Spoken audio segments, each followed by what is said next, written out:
Welcome to Tales with Tang, episode 9, everybody. My name is Yifei, and I am a comedian. I'm hosting this show to bring friends and comedians on to tell their stories. Today we got the very funny Gio Fernandez. Hey, hello, hi. Do you want to do a quick introduction about yourself? Yeah, I'm Gio, a Bay Area comic, kind of performing all around and just love to talk and shit. It's fun. Yeah. That's cool. I realize I don't know that much about you. Are you from the Bay Area? Or? Yeah, I'm from Stockton, actually. Okay. So I grew up in Stockton and Lodi, Central Valley area.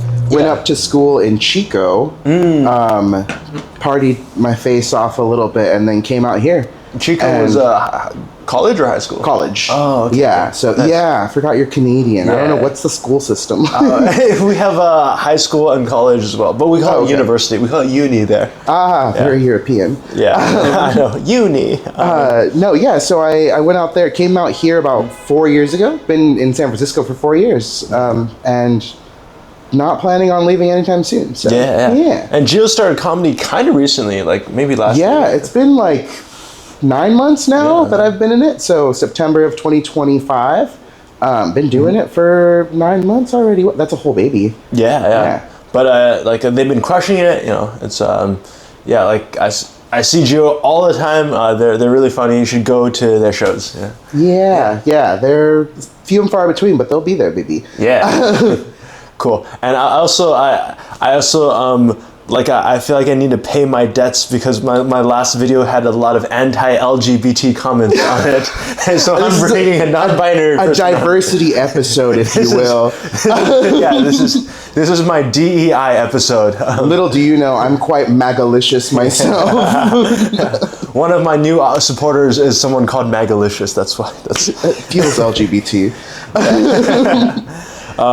But yeah, it's like, you know, when Tony Hinchcliffe, like, he brought on that random Asian guy after he said a bunch of slurs. Oh yeah. This is my I'm Hans the random Kim. Asian guy. Yes, you're my Hans Kim.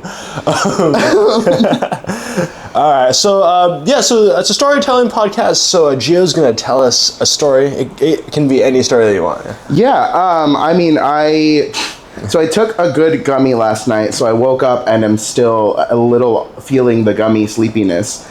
And in that same spirit, I feel like I have to tell you about the time that I had too much of an edible and called the cops on myself. Let's do it. I was in college and I had a weird period where I had moved right after the campfires in Chico, so there was no housing at all because so many folks had moved into the city.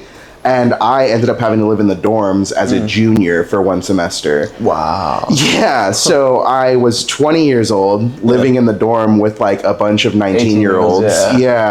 And I decided to buy edibles because they all couldn't buy edibles for themselves. And bought the huge collection of just multiple. This is when things were not regulated really well. So you had no idea if something was 50 milligrams or 500. And I got a Rice Krispie treat that was probably a foot-long Rice Krispie treat. Split it among all of my roommates, decided that I was going to be a nice dad character for them, and didn't realize that I was splitting 1,000 milligrams among 4 people. So that's 250 each. And gave it to my roommates. No way. They read the package and I didn't, so they decided to cut it up for themselves, and I decided to eat 250 milligrams of an edible. But it was one Rice Krispie treat. One long Rice Krispie treat that in total was 1,000, and it was scored into 4 pieces. So I split it up for everyone. I feel logically, whoever's selling that, you know, because you're gonna eat a piece of Rice Krispie treat for yourself. You're not gonna I'm not gonna eat a quarter. No one just eats that much Rice Krispie treat. And also, once you're stoned, now snack. So I didn't exactly think it was 1,000 either, because I don't know how you could accurately put that into just one bar. So I feel like it had to be way more. And I had 250 milligrams of edibles around 10 p.m. My roommates all took a little bit of their 250, passed out, and around 12, I found myself staring into the mirror of my dorm room, which just terrified me. And I looked down at my phone, and at some point, while very stoned, I had typed in 911. Oh, shit. And just left it sitting there. But you didn't press call. I didn't press call yet. And so I like decided to try to collect myself and look at myself in the mirror for a while, and like stared for a good bit, looked back down at my phone, and it was now 3 a.m. I had just stared for like 3 hours without any concept of how time was passing, and my heart like started getting really intensified, like the heart rate.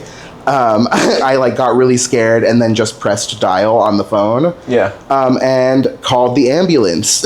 Oh my God. But when they asked like what was happening, I just kind of didn't want to reveal that I had been smoking or ate weed, because I lived in the dorms and wasn't supposed to have the weed at all. Right.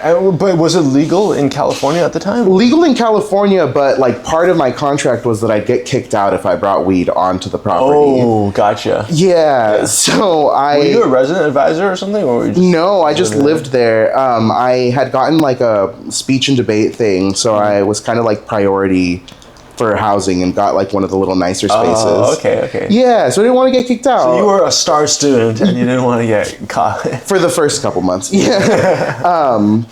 Yeah, and I called the cops on myself and like sat there for a good while thinking I was going to throw up or just like hyperventilate. And once they finally arrived, they called me from outside the gate of the dorm area. Right. And I had to go badge them in.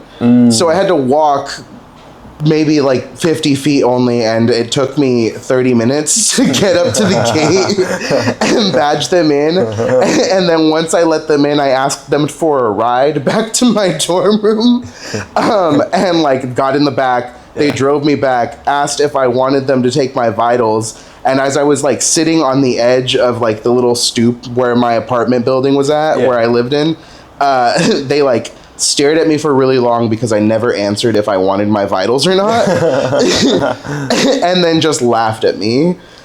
And like, damn. just laughed at me and told me to drink water. And then and that was it. Got back in the ambulance and left. And then as I turned around, like the RA for the building was just standing behind me and was just like, everything good? And I was like, yeah, I just was having a rough night. And she just like goes back inside. I go back upstairs and it's already like 4 a.m. at this point. So I ended up smoking a joint and going to bed. Because that will fix your whatever. Because that'll at least, edibles, right? Yeah, you know, two positives. I don't know math that well. Exactly. Yeah, two positives make a negative. Exactly. Yeah, that's how it goes. That's how math works. Yes. Perfect. Finally, an Asian told me, so it's true. Exactly. Yes. So why is it Mr. Tang? Math lesson. Wax on. Wax off. Yeah, but okay. So did you like so this is in Chico, right? Yeah. And was this a college town or was it? It was a college town, yeah. Okay. So much worse had definitely happened there for them. Yeah, so they probably like do this like a nightly thing. I'm sure. Yeah, I also had definitely been higher before. I just like that time got scared. Right, yeah. That kind of makes sense. I mean, okay, aren't ambulances like $4,000? Yeah, they took none of my personal information. Oh. Yeah, I was super scared that I was going to have things like tracked down from the address or something, or like I was going to get contacted. Right, because they could track you down. Yeah, easily. Yeah. Yeah, and nothing came of it. I got no bill at all, so that I was grateful for. Right. That I was like, wow, I feel white right now. Maybe they were just like, all right, let's give this kid a break. You know, it's like they had. We didn't really like do anything. You know, it wasn't really an emergency. I'm sure this kid doesn't have medical insurance. Yeah, and I also, well, I mean, I did, but I was concerned because as soon as you get in the ambulance, it's like that's what you get charged for. And after I asked for a ride, I was like, oh shit, this is like a $5,000 20-second ride to my apartment. Because you were in the you're staying in the dorms, and then you... Yeah, so it was apartment-style dorm rooms, so it's just, like, one big, like, unit, and then there's a couple different ones. But my building was only like 50 feet from the gate. So I just walked over to the gate. Nice. But because I was so stoned, it felt like a journey. What about your friends? Like, what happened to them? They were just out. They also took small bits of the edibles. Yeah. So they were so passed out that I don't know why I didn't want to wake them up. I think I just also felt like being the slightly older person, I probably shouldn't be the one freaking out right now. Yeah. That's true. Like, you kind of have to take care of them, right? Yeah, and also they were children, and I just didn't really like. Well, you weren't that much older than 19, 20. Like, that's true, but still. But I know what you mean, because when you're a junior and like all these freshmen, like it feels like they're kids. You know? Yeah, I at least want to like maintain a little bit of looking over them. Yeah, for sure. So was that the last time you took edibles? No. So it was kind of... It's funny because after that, I realized I wanted to make my own edibles instead. So I like stunk up the dorm and got in trouble for that because I tried to make butter in my dorm kitchen. Butter? Like weed butter. Weed butter. Oh, for like to make my own edibles. Oh, you're making cookies? Yeah, baking with the weed butter. Yeah. So I made the butter myself, which is just the stinkiest 4-hour process. Yeah. And Breaking Bad fucking lab in your dorm. Yeah, I was just basically trying to get kicked out at that point. But yeah, no, I right after that learned how to make the butter so that I could dose it myself and not ever feel like I was gonna die again. Right. Which kind of just made it stronger, but it's fine. Damn. Do you still do edibles? Yeah. I mean, I did yesterday. I had a gummy, but I'm way more sensitive now. So how many milligrams do you usually take? 50 usually is my maximum. Okay. I take 5. Oh wow. Okay. Lightweight. Yeah. That's fine. Yeah, 50 is if I want to have a sandwich and pass out. Right. You want to have a good time, man. Yeah. Do you put on a movie and shit? Yeah, usually I'll put on Shrek. Shrek is in the background every time while I'm also just on my Switch being stupid. Yeah. Shrek, or the first Shrek or Forever Shrek, After? the second Shrek. That's the best one. Yeah, I want the musical numbers. Yeah. When I was injured on a ski trip, I just sat at home watching Shrek while everyone else was skiing. Yeah, Shrek 2, It's a good movie. You know those memes of the little kids being I'm closing my eyes, I'm watching Shrek. I feel that was the shit I did. When you go to sleep, Shrek automatically. Yeah, Shrek plays me to bed. Shrek is love. Shrek is life. Yeah. Wait, are you old? Do you remember? Yeah, no, he filled me with his love. Yes. Yeah. Wait, how old are you? 28. 28. Okay. Yeah. It's around the same age. Yeah. How old are you? I'm 27. Oh, okay. Turning 27 soon. 97. 99. Oh no, I'm 97. Oh, so I'm you're turning 97. 29 this year. Oh, gotcha. Okay. Cool. Yeah, so this would have been 2015, 16? 17. 17. Yeah. Because I was a junior. Oh, right. Oh, and I would have been a freshman then. Yeah. So you're one of the assholes who gave me fucking... Yeah. I probably drugged some kids and gave them memories on accident. Long-lasting memories. Yeah. What was your college like? What was the college called? Chico State. It's a state school, yeah. Gotcha. And so is it a party school? It was definitely a party school, yeah. It was kind of an intense... It's known for being a party school. It kind of calmed down right after a lot of the area out there caught on fire. There was just a huge fire. That's tough, yeah. Yeah, so it's not as bad as before. I mean, I think before it was mostly just known for having a big coke problem. So it's lovely to not have that going on there. And your parents were like, I'm going to send you to this school. I chose it myself. I just was, I knew that they got a shit ton of funding for their speech and debate program. Gotcha. Were you an English major or No, I was a communication studies major. Oh, okay. So yeah. Works out. Yeah. And so I went just so I can compete for speech and debate too. Damn. Did it through junior college. Yeah. And wanted to keep doing it. Was it a speech and debate? It was just random topics, right? It wasn't tell me what you think about Uganda or... No, so I didn't do the debate side. So I did something called interpretation, which is competitive acting. Oh, and okay. Yeah, so it's a room of 6 people competing in front of a professor. Yeah. Or someone with a degree who's judging, and each person has a different script, and they get judged based on how well they can convey the evolution of the character and story. And everyone usually has some kind of message of advocacy. Gotcha. Yeah. That's cool.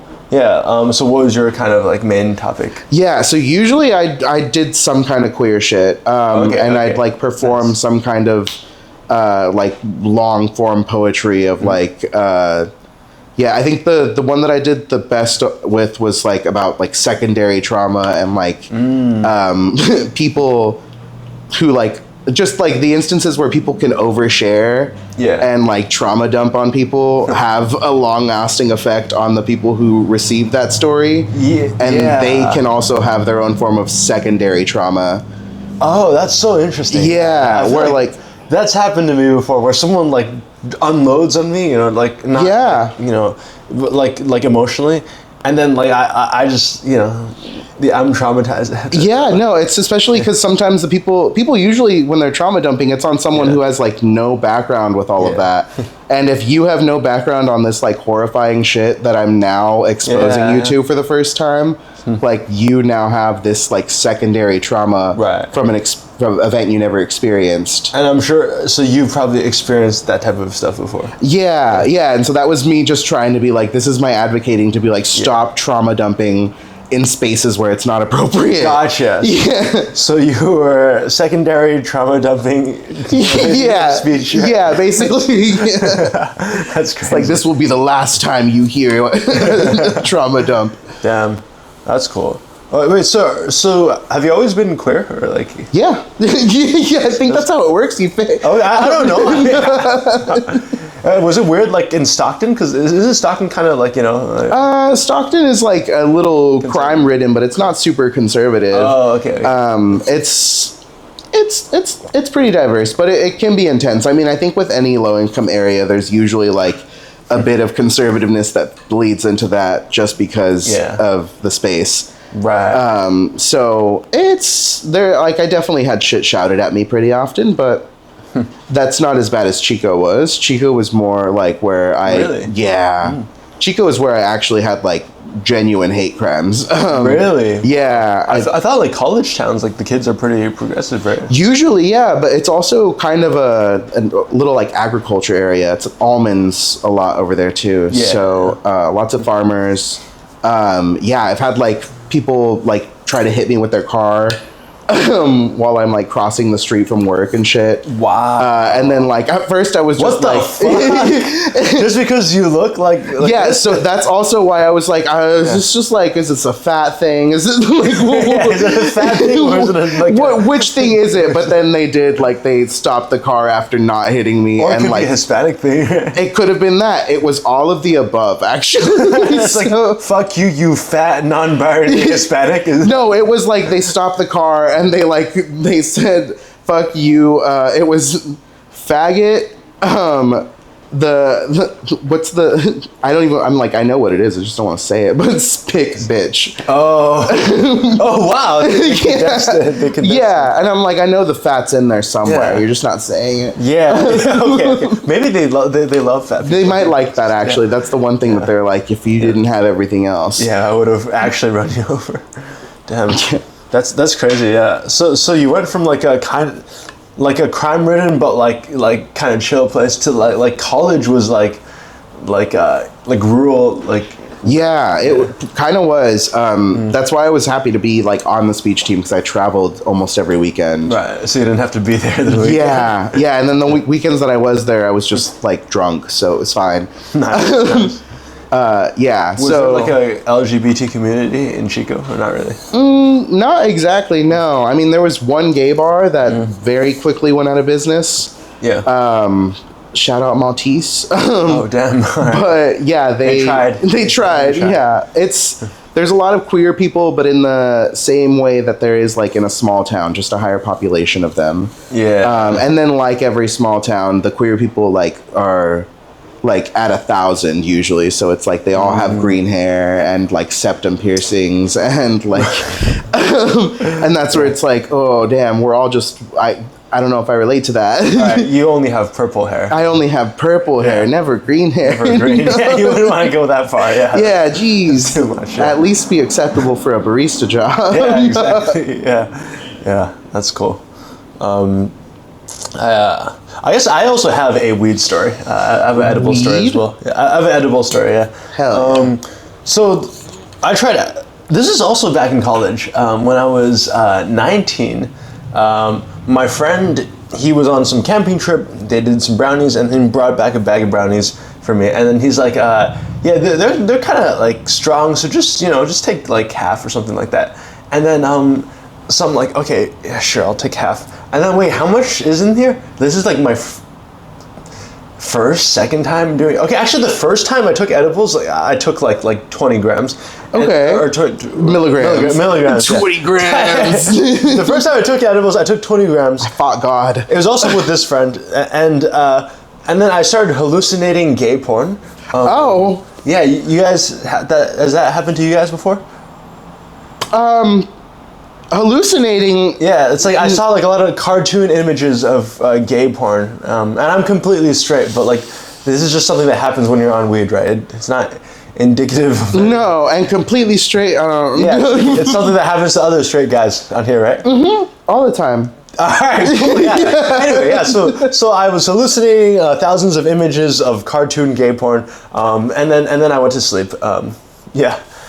What the fuck? I don't know if that's a common experience for anyone, really. Will I put on a gay porn? I don't know. Not even in that state, maybe. Okay, but that was the only time I hallucinated gay porn. It was my first time taking edibles.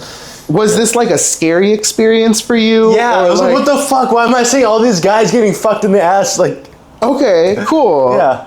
So, scary. I don't know exactly if you're gay or homophobic now. No, I just... Somewhere on the spectrum. I'm somewhere between, yes. Yeah. There's like I feel like it's a spectrum between gay to homophobic, Yeah. It's a circle, I'm kind of on the homophobic side after that story. Anyway, so that was the first time I took gay porn. I mean, more slips. He's about to slip and fall onto a dick at this point. That was the first time I took edibles, okay? And then, this story is about the second time I took edibles, which I guess is not even as good as that last story anymore. I don't think I can top that. You could top something else.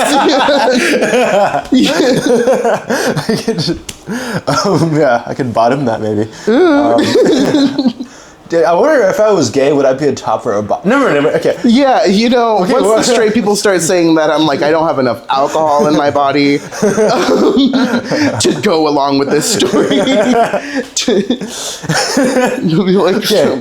Are you more of a Cher or a Madonna? Yeah, I am very straight though. Yeah. I think whenever anyone says something that gay, they're usually pretty fucking straight. Okay. So like the second time I did edibles, my friend gives me like a bag of like brownies, right? It's like just take half, right? And then so I take like half. And then I'm like, wait, how much did you put in this? And he's like, around, I think we put a lot, like 150 milligrams for brownies. So I'm like, I took 75 milligrams. Oh, God. In my half that I took, and this is my second time. I took 3 times what I got when I hallucinated gay porn. Like, geez. You're gonna make gay porn at that point. Make gay porn. So I direct it. I'm like, all right, well, maybe I'll just watch a movie. And I watched like Eternal Sunshine of the Spotless Mind. Have you? Yeah. It's a movie with I think she has blue hair in that movie. Mm-hmm. Yeah, no, she's his pixie dream girl or whatever.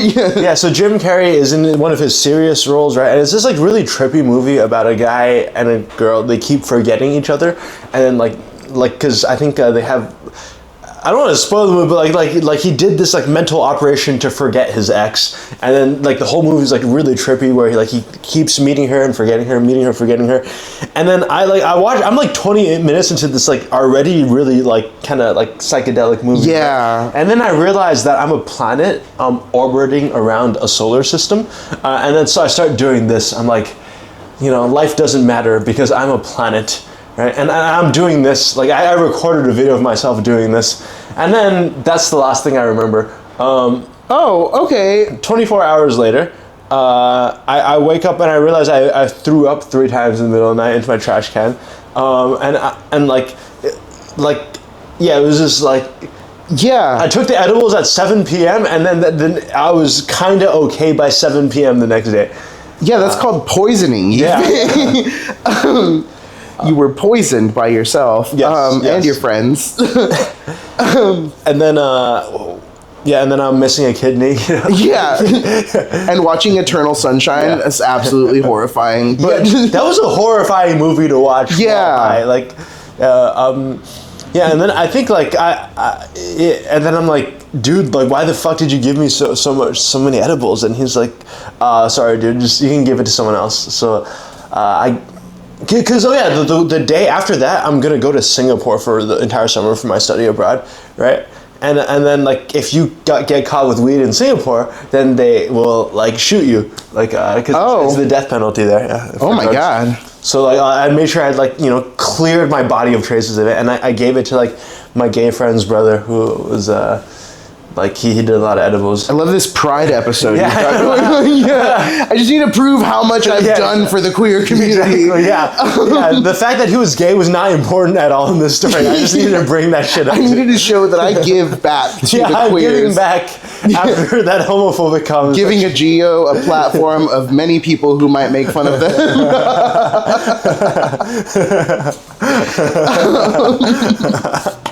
I think there's a lot of good quotes from this episode. It'll be lovely. Yeah. Also, what's the generation right before millennials? This is Gen X. X? I think it's X. Okay. Yeah. Eternal Sunshine is like, if like 500 Days of Summer is that stupid movie for millennials, then Eternal Sunshine is like the Gen X version of that. Wait, wasn't it made around the same? Are they made around the same time? Yeah, it was like 2003, oh my 2005. god. They've all got Zooey Deschanel energy. Yeah. Dude, I hate Zooey Deschanel. I fucking hate Zooey Deschanel. Yeah. Bro, she has no personality. It's like... I don't know. I want to just know the real side of her. I want her to turn it off for like 2 seconds and be like, hey guys. Yeah, I think she ruined like a generation of men, because she's like the manic pixie dream girl. Yeah, she ruined sundresses and bangs and ukuleles. I need to have a word with her. Yeah. Well, I guess like the point of like 500 Days of Summer, it's kind of the opposite of a manic pixie dream girl movie, because like she appears like a manic pixie dream girl, but she's not that for him, because she kind of what's it called, like she's not the whole point of the movie. She's not the right girl for him. Anyway, did you watch the movie? Or? I did. I just hated it a lot, so I wasn't giving it much time. Yeah, I mean, I think it's a straight guy movie. Yeah, it definitely is. Like, it really resonated with me because, like, I feel like that kind of stuff has happened to me before, but Yeah, I mean, it happens to most incel. No, I'm kidding. It's just an incel film. No, I feel like it happens to a lot of men. In celebration of straight people. A lot of guys like get attached to a girl who's not right for them. Yeah. That's fair. That's like the point of the movie is that like you could kind of move anyway. But you didn't like the movie, like you didn't. I did not. No, I think I just don't like most of those films when it's like just about the problems of some straight white man. Where I'm like, all right, it's not. We don't need to like tackle the big problems of the world here, but also I've heard enough. Fair enough. Yeah. And then Eternal Sunshine of the Spotless Mind. That one had what was it, Kate from Titanic? Oh, Kate Winslet. Yeah, she was the manic pixie dream girl. Yeah, just ruining men back and forth. There was room on that door. I wonder why. Like, there was definitely room on that door. Actually, I think they did a Mythbusters episode where they tested if there was room on the door.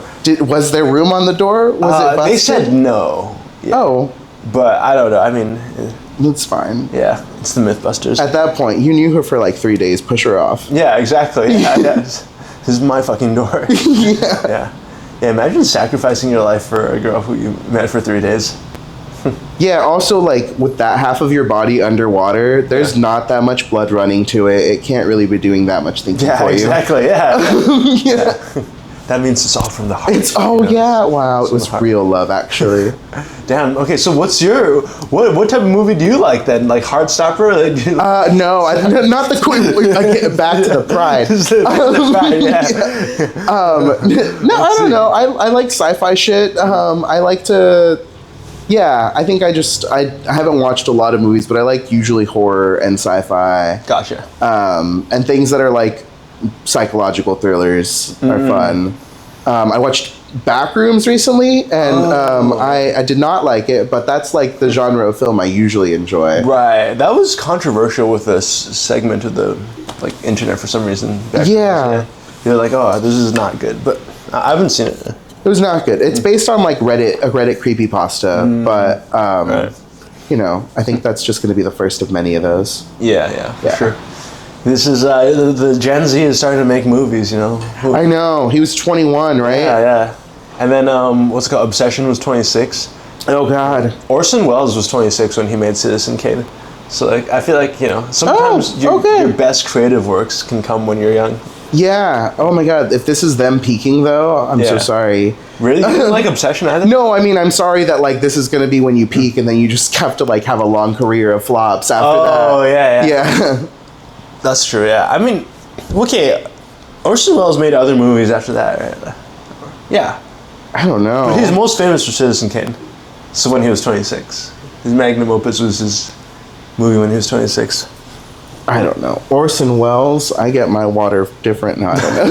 Wait, yeah. I mean, that was 1940. It was a long time ago. But yeah, I mean, sci-fi, like Dune and shit. Yeah.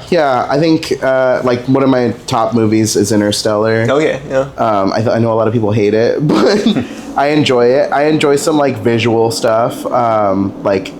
Yeah, I don't know. I don't really watch movies super often, though. I think, most queer people, pretty much just, have Drag Race on in the background while I'm doing a bunch of other stuff.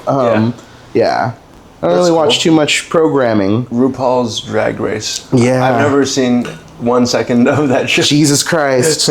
That's why the homophobes love you. Yes, exactly. Yes. We need to get you in front of a drag queen. I just feel like it wouldn't be my thing.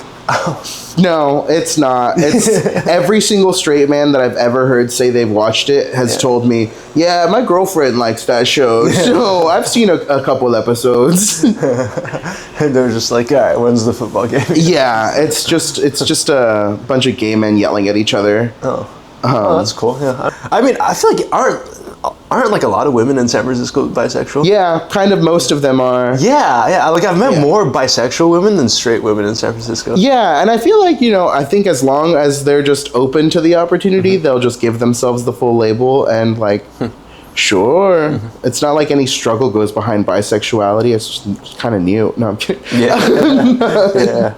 For sure. Yeah, yeah, it's a very interesting city. I don't know. I've never been because I've lived in a lot of places. Calgary, Alberta, in Canada. Yeah, Canada. Texas of Canada. Yeah, no, it's intense up there. Yeah, I lived in the French place where they're racist against everyone who's not French. Oui. Yeah, oui. Ouais. Way. And then I lived in Toronto, which is kind of like the New York of Canada. It's a lot of and pretty queer. Yeah. I don't think it's that queer. Yeah. It's like New York, It's it's not like here, where you just feel it everywhere. Yeah, they're separated. Yeah, but equal. Yeah, exactly. Yeah. We got a street for them. Yeah, the neighborhood. Neighborhood, yeah. And then I lived in Vancouver, which is, I guess. Yeah, and then now here. So I think this is definitely the gayest place I've ever lived. Yeah, it's lovely. It's nice. It's nice, yeah. It's fine. And the gays here, they have so much power. They have political power. They live in nice houses, Yeah, and we'll cancel you in a second. Yeah, exactly. Yeah. What do you think this is all about? I'm here to I'm actually here to serve you with your cancellation papers. Exactly. This is a member of the representative of the gay community here. Just coming there. Here to finally cancel Yifei for saying we're not normal. for 2 years of doing that in San Francisco. Just also cancel your mom while we're at it. Yeah. But yeah, it's cool. Yeah, it's kind of interesting seeing like the different cultures. Yeah, no, it is. It's really nice here. I don't feel like I moved here for that reason. No. A lot of people do, but it's nice that you have the community here. Yeah, it is nice, and it's nice that it's just like always there too. I feel like with comedy though, it's like weirdly isolating to where it's like being a queer comic kind of like forces you to either be like the one queer on the lineup, or to be like the like you're only going to do queer shows, and like shows that are booked by queer folks. Someone told me that people pretend to be bisexual to do the queer shows. Yeah, I've heard that too. I've definitely heard that. And like, you know, I don't know if that's more leaning into like bisexual erasure or if it's leading into like actually like outing people for that. But I mean, some people do it. And I guess that makes people a lot more suspicious of the bisexual comics. But I'm also just like, I don't need to see you fuck the same person to like trust that. Exactly. We needed a tape to prove your bisexuality. Yeah, it's also not like this is the most loved community, so for you to like align yourself with it isn't like you're like upping your reputation. Yeah. That's true, Yeah, so I mean, yeah, people do it, but it's not even like the getting on a queer show is like amazing booking or anything. It's still just like another show. Just another show. Yeah. I guess like most comedian communities is like just all like straight white guys, right? Yeah. And here there's a lot of straight white guys, but then like we have like some diversity. I feel like it's like 60% straight white guys. Yeah, we also have a lot of women in the San Francisco comedy community, which is like really cool.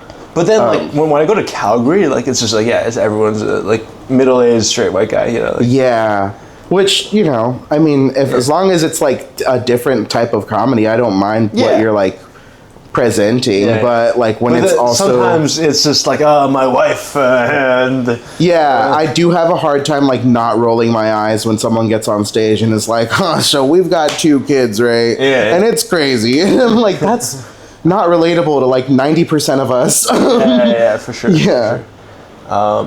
Like I guess like I don't know, maybe in like the punchline, like because like it's an older crowd, right?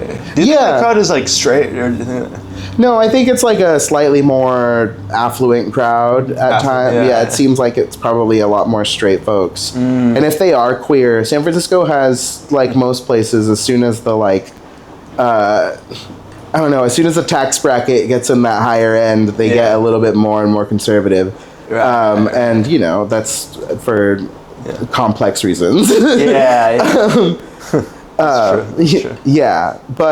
so I think that's also part of it too. I think that's why some folks that like, we even have like, I know we've seen some queer comics go up there and just say like the most crazy shit ever. And it's usually because they're part of that older crowd that like like some like older like you know what I'm talking about. And it's just like going up and saying like the most rage baity like random like things that I'm like sure, and it destroys and it destroys because I think of like the subversion of that identity, thinking like, you know, this queer person's going to be so clenched. This kid, oh my god, this gay guy is so racist. Like that's where it's like I don't know if it's funny for that reason. I think like sometimes I feel like we did cut some of this out. No, you're good. You know, sorry, I got specific people, but like sometimes I'm like, okay, this is like the gay guy for that the straight people, you know, like that's exactly like the black lady for the straight people, you know, or the straight white people, you know, and it's like I feel like their comedy does really. You know what I mean? It's interesting. It's like, I don't know, sometimes it does seem like a caricaturized version of an identity becomes more palatable to people because it's what they're more familiar with. Like that I don't know if you've ever seen there's like this old King of the Hill episode where Bobby tries stand-up. And Bobby Hill, you've seen King of the Hill though, once in a while. It's just like based on a Southern family, and like Bobby Hill is like his weird eccentric son, and he wants to like try stand-up comedy. So he goes to like a black-owned comedy club and does like only like white people be like comedy, even though he's like a small white boy. And it's like just basically it's showing the like caricature of each thing, of each identity, and then he tries to like characterize his white identity too by being like, yeah, I'm so white. And like I always think of that when I see people just like doing the base level of like making fun of their identity. That's true, but I think like when you come up in that type of audience, you know, it's like, oh, this is what's funny, and like you learn what's funny based on that audience. Then your comedy is gonna be a certain type of way. It's definitely generational. It feels like it's the different generations have the different approaches where it's like how they present themselves is vastly different from what we're doing now. Yeah, for sure. I mean, I admire, like, I don't want to, you know, shit on the older comic, you know. No, it's funny. It all still works, and it's great. It's, like, different and, like, something I'm not drawn to. Yeah. But, like, it's like I have a lot of respect, it kills. but it's, like, it's, you know, it's different from what I'm trying to do. I'm not sure what I'm trying to do. I'm so new. I know, me too. I'm just trying to hopefully not do that because it just feels like not what I want to do. Yeah, exactly. Yeah, for sure. Like if I went up on stage and was just like, y'all like eating. It was like y'all like to have as much food as I do, or if I were just to go on stage and. Yeah, if I just came up and said some stupid shit about, like, you know, like, my asshole is so loose from all the...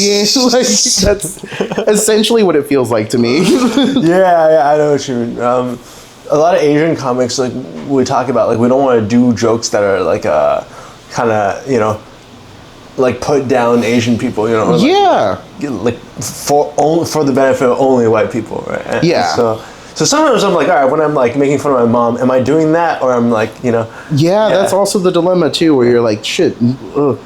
Internally, I know that this has its like nuances, but I don't know if that's getting perceived by everyone. Exactly. Like, yes. Like the joke that like I posted that we talked about. Right? It's like, okay, I'm trying to make fun of my mom, but I'm also making fun of the white lady. I'm also making fun of, you know, like the cultural differences, right? Yeah. It's not like I'm trying to like be like gay people are bad, right? No, and it's also you've like fully distanced to where it's like I'm doing a family member right now. Yeah, I'm doing a family member right now. You know? And I'm also like not trying to put down my mom, right? Like it's like I'm just this is like a funny situation that happened because we have cultural differences. Yeah, and you're like giving it the outside perspective, so you can just see that like I saw in the moment this was hilarious. I couldn't react, but now. Yeah, exactly.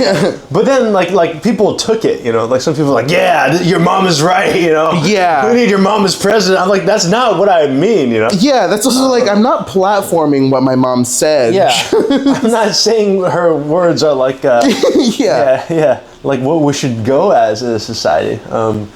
And I don't know, it's tough like when people like have a very black and white view of your, you know. Yeah, I also I mean I've also said some like terrible things on stage that I don't realize until after. Yeah. It's like maybe I shouldn't have said that. Yeah. It's like maybe that's actually really mean. Right. Well, I wonder if it's like as comedians, what type of responsibility do we have over like, you know, how people perceive our comedy, you know? Yeah, that's also like I can't control that every time. Like I don't know. I'm also so new, so exactly. I feel like I hope that there's like a little bit of grace that I can give myself to where I'm like not completely gonna shut down and stop doing comedy because I accidentally said something homophobic. Right, you're just trying to be funny. Right? Yeah. You're trying to like put anyone down. Yeah, and like no, I have had a few shows where I've like made some dumb like I don't know, like jokes about bisexual people that like just like they're not real, and it's like that, I make that joke because it's such a common joke. Yeah. And like I know that we can laugh at it, but then I've gotten like full silence before where it's just like and you're like, oh, then you feel bad. Yeah, and now I'm like, oh no, now they just feel isolated. Yeah. Damn, that's tough. But I don't know. I think like we just keep writing, you know, and like keep trying to be funny. Yeah. And like as long as you do it with like good intentions, I hope it will be perceived as good intentions. Yeah, and I think as long as there's effort put into the writing, I feel like that's what matters too. Yeah, I can't be lazy. You can't be like I feel like when it's lazy, then it turns like, oh, you know. That's when I feel the worst about it, is when I know that I just like didn't put the effort in. Yeah. And this could have been more nuanced, or it could have not been so mean. It's like sometimes you're thinking, okay, what are the easy punchlines? And then you're like, Asian eat dog, you know, like this. You know, like, and it starts. Tiny eyes, you know, like whatever. Yeah, no, it feels like roast battle material where I'm like, actually, I don't need to just be mean. Yeah, exactly. Yeah. But then, like, once you think about it more, like, another punchline will come out, and you're like, oh, that was better and more clever, and it didn't require me to use any of the hacky tropes. Like, yeah, I'll do all my hacky stuff at the open mics just so I can, like, get that out. Yeah, exactly, Yeah. Yeah, cool. I think you have about 1 hour, yeah. Oh, sick. All right. Cool. So, yeah, thanks for coming on the podcast. Yeah, of course. Good luck with your show, and this is my redemption arc. Yeah, hi, I'm here from the queer community. And you officially forgive me on behalf of the entire queer community. On behalf of everyone, I speak for all of them. For all the anti-gay comments in my Instagram section. They, them actually just means that I represent the entire community. For the thumbnail, it'll be me shaking your hand. Yeah. All right. Cool, yeah, let's call it an episode, yeah.